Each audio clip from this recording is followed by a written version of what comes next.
Dia 14. Quando Deus parece distante. Isaías capítulo 8, versículo 17. Ele se escondeu do seu povo, mas eu confio nele e ponho nele a minha esperança.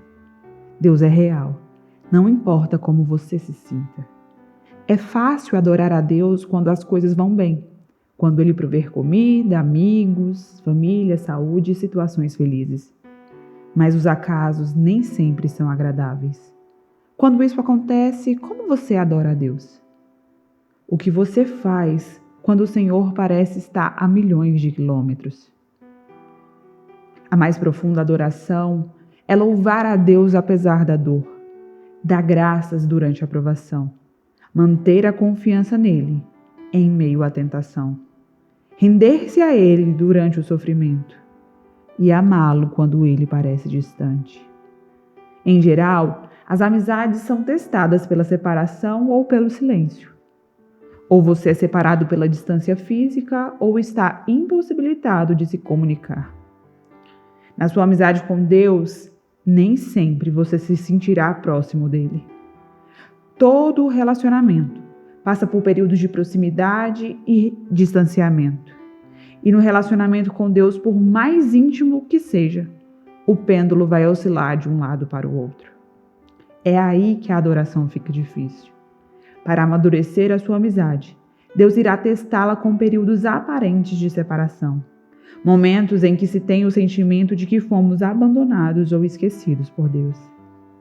Tem-se ainda a impressão de que Deus está a quilômetros de distância. João da Cruz referia a esses dias como deserto espiritual, dúvida e distanciamento de Deus como a noite escura da alma. Henry chamava-os de o ministério da ausência. Por sua vez, denominava-os o ministério da noite. Outros o mencionam como o inverno do coração. Com exceção de Jesus, Davi provavelmente foi quem manteve uma amizade mais íntima com Deus. O Senhor teve prazer em chamá-lo homem segundo o meu coração. Apesar disso, Davi frequentemente reclamava da aparente ausência de Deus. Em Salmos, capítulo 10, versículo 1, vemos Davi dizendo: Ó Eterno, estás me evitando? Onde estás quando preciso de ti? Em Salmos capítulo 22, versículo 1, ele diz: Por que te esqueceste de mim? Por que estás tão distante? Por que ignoras meus pedidos de socorro? Em Salmos capítulo 44, versículo 23, ele diz: Por que me abandonastes? É óbvio que Deus não abandonara realmente Davi, assim como não abandona você. Ele prometeu várias vezes jamais nos abandonar ou rejeitar. Mas Deus não prometeu que você sempre sentirá a presença dele. Aliás, Deus reconhece que algumas vezes esconde a face de nós. Há momentos em que ele parece ter desaparecido de nossa vida enquanto estamos em pleno combate. É assim. Certo dia você acorda e percebe que todas as suas sensações de comunhão espiritual se foram. Você ora, mas nada acontece. Repreende o diabo, mas isso não muda nada. Faz exercícios espirituais. Seus amigos oram por você. Você confessa todo o pecado que consegue imaginar. E então sai por aí pedindo perdão a todos que conhece. Jejua e ainda nada. Então começa a se perguntar quanto tempo essa escuridão espiritual irá durar. Dias? Semanas? Meses? Será que ela vai acabar? Você tem a impressão de que as suas orações simplesmente batem no teto e voltam. Em absoluto desespero, você grita: Qual é o meu problema? A verdade é que não há nada de errado com você. Trata-se de uma parte da aprovação e amadurecimento de sua amizade com Deus. Todo cristão passa por isso, pelo menos uma vez, geralmente várias vezes. É doloroso, é perturbador, mas absolutamente vital para o desenvolvimento de sua fé. Ter consciência disso deu esperança a Jó.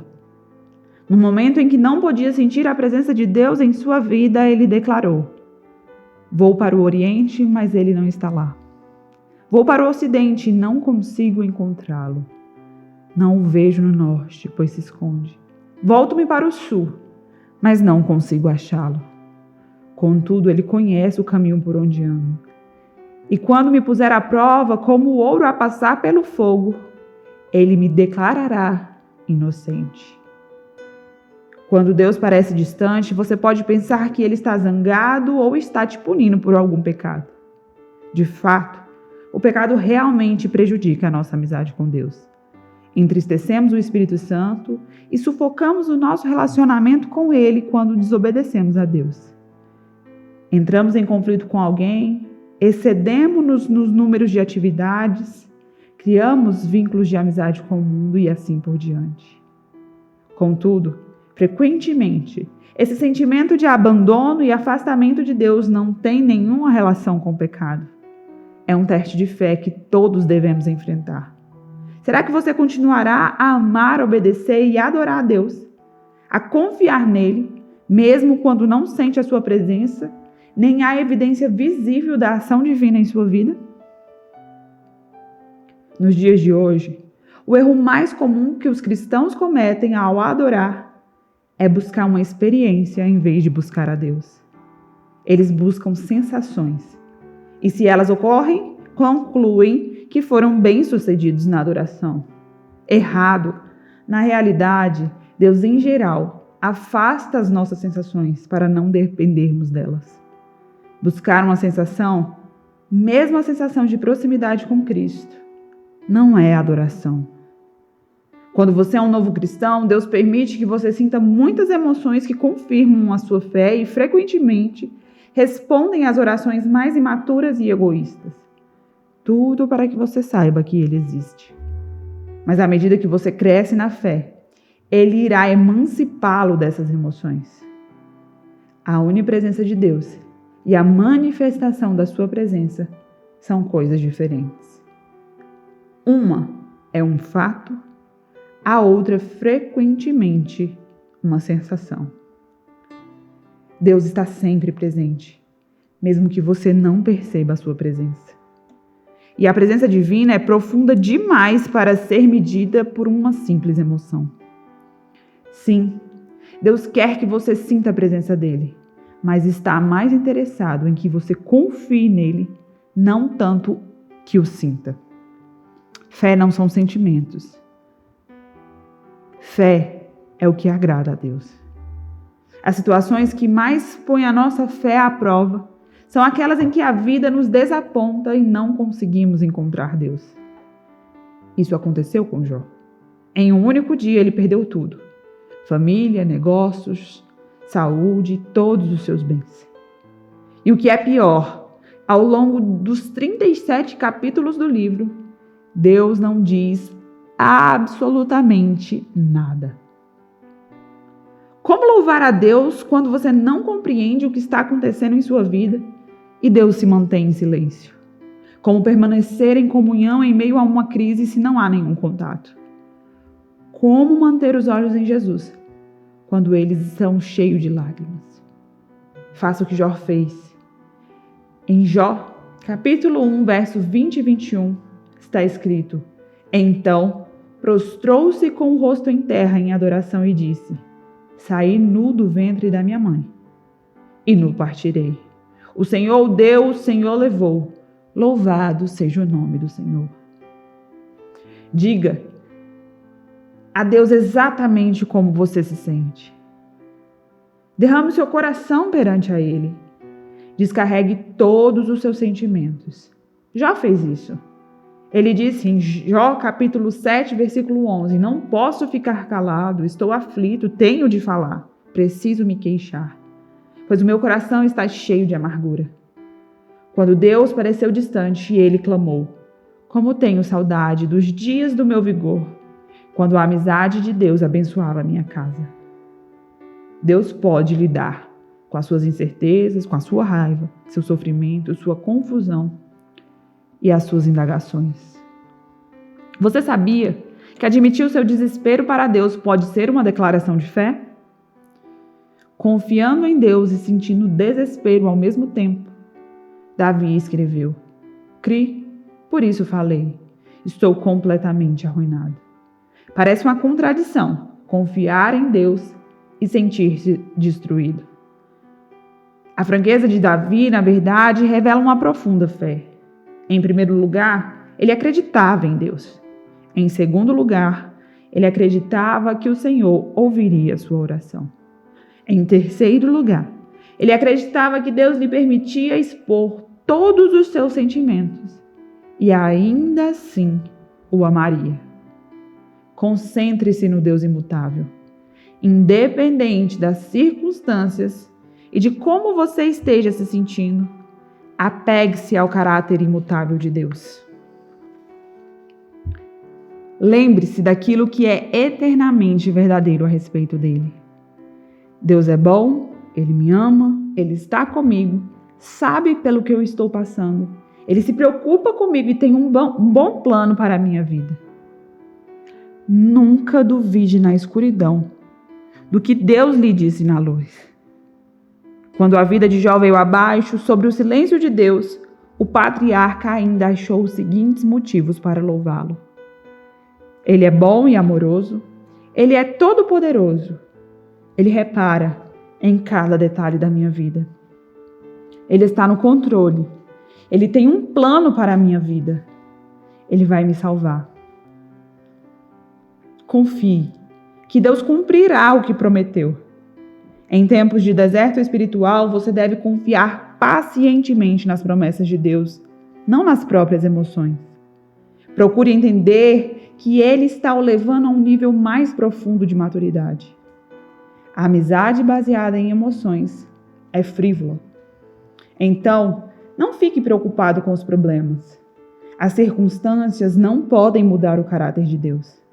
A graça do Senhor ainda é abundante. Ele ainda cuida de você, mesmo quando você não pode senti-lo. Na ausência de circunstâncias, Jó se apegou à palavra de Deus. Ele disse: Não me afastei dos mandamentos dos meus lábios. Dei mais valor às palavras de sua boca do que ao meu pão de cada dia. Essa confiança na palavra de Deus fez com que Jó permanecesse fiel, ainda que nada fizesse sentido. A sua fé se manteve forte em meio à dor. E ele disse: Deus pode até me matar, mas ainda assim confiarei nele.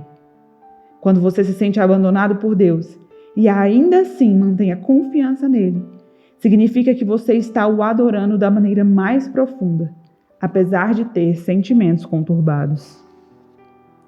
Lembre-se do que Deus já fez por você. Se Deus nunca tivesse feito nada por você, Ele ainda assim mereceria o seu louvor ininterrupto por toda a vida, por causa do que Cristo fez por você na cruz. O Filho de Deus morreu por você.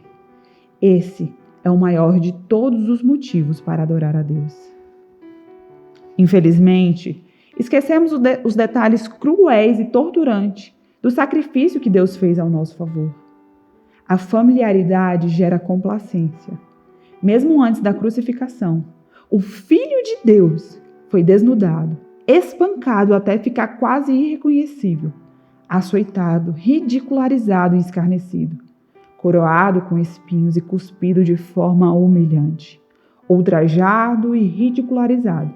Por homens cruéis, ele foi tratado pior que um animal.